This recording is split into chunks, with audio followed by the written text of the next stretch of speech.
Hello guys! Welcome back to my channel, Wanderlust here. Kumusta naman ang bawat isa? I hope na ang lahat ay nasa mabuting kalagayan. Sa mga hindi pa nakasubscribe, kindly hit subscribe. Isama nyo na rin ang bell button para you are keep updated and notified sa next nating mga videos. Ngayon, andito tayo sa Hong Kong Port. We are going to Macau. At nag-bus lang tayo guys. Actually, there are different ways how to get to Macau.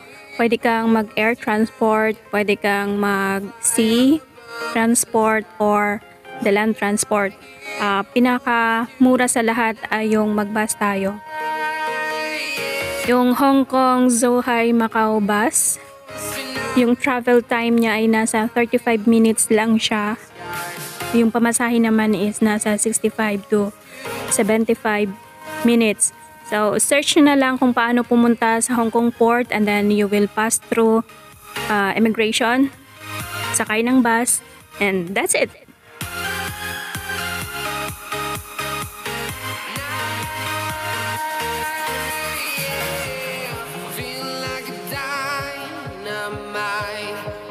Actually, this is my second time. My first time going there is, it was last 2019 ata. This is just my second time, and sa mga pumupunta dito sa Hong Kong, talagang yung mga nagtutour dito, talagang ginagawa nilang parang side trip nila yung Macau kasi nga malapit lang siya.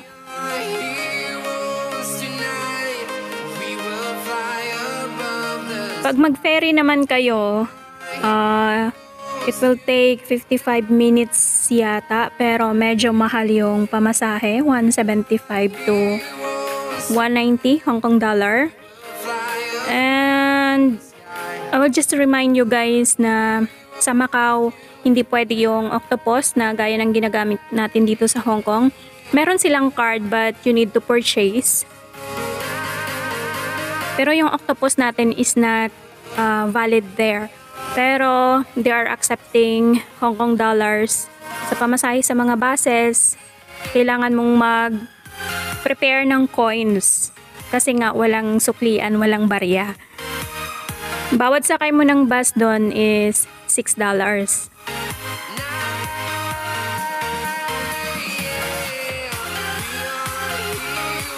From Macau Port, sakay tayo ng bus 101X. Kasi nga yung first target namin na gusto naming puntahan ay yung ruins of St. Paul.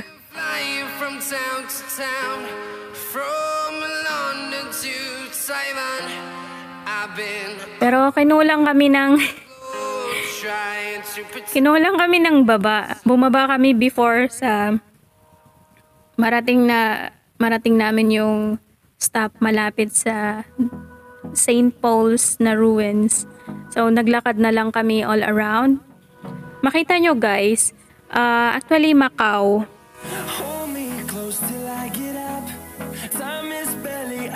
is the last European colony in Asia. So, that's why pag tiningnan mo yung mga building, makita mo pa rin yung mga marks nila kasi nga yung building ay yung colonial style ng mga architecture. Parang old pa siya pero maganda.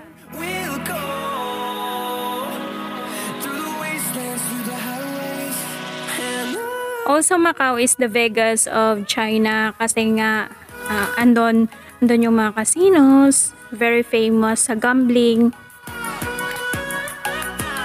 Diba, magaganda yung mga buildings.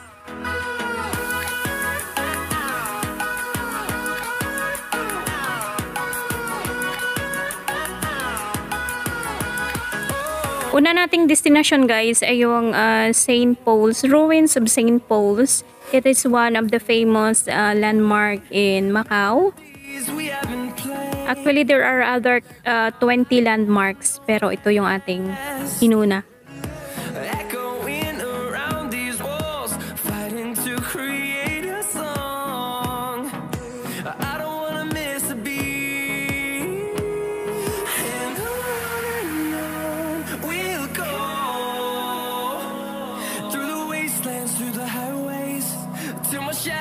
turns to sun rays, and on we'll go through the wastelands, through the highways, and on we'll go. Ayan yung sinasabi ko na the ruins of St. Paul's. Dinadayo talaga ng mga tao.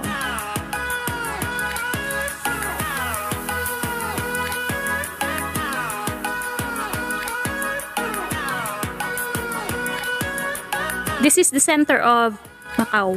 We'll grow in number, fueled by them to see the horizon, turn us to thousands. And we'll grow in number, fueled by them to see the horizon. Macau also is home for a remarkable skyscraper kasi nga yung mga buildings nila guys.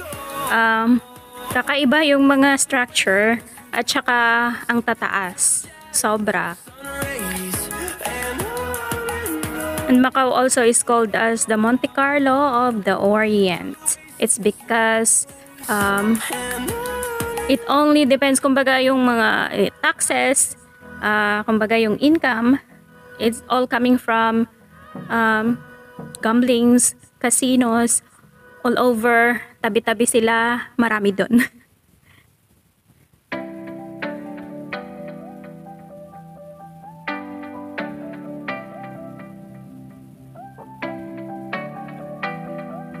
This is the egg tart. This is one of the Portuguese, ano ba yan? Dessert pa yung tawag.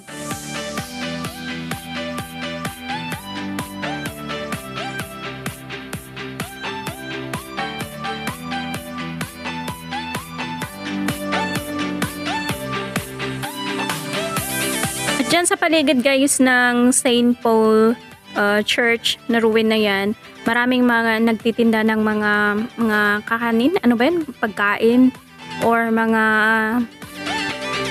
pang pwede mong bilhin na pang souvenir. Sabay ganun. At free tasting din sila. Kung gusto mo lang tumikim ng tumikim, pag uwi mo siguro busog ka.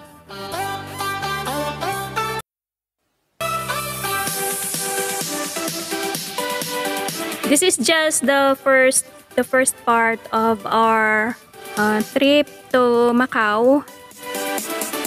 Nasa second videos natin yung karugtong nito.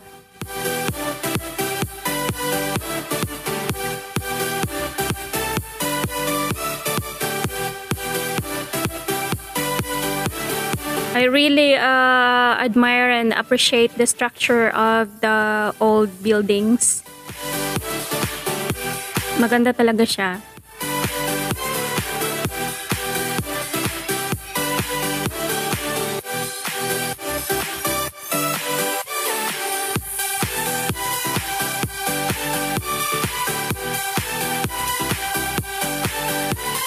So yun guys, maraming salamat sa inyong lahat. See you sa part 2. This is Wanderlust. Isa lang ang lagi kong sinasabi na whatever you do in life, make sure that it makes you happy because in life there is no rewind, only flashback. So make the most out of it. Thank you so much and God bless everyone.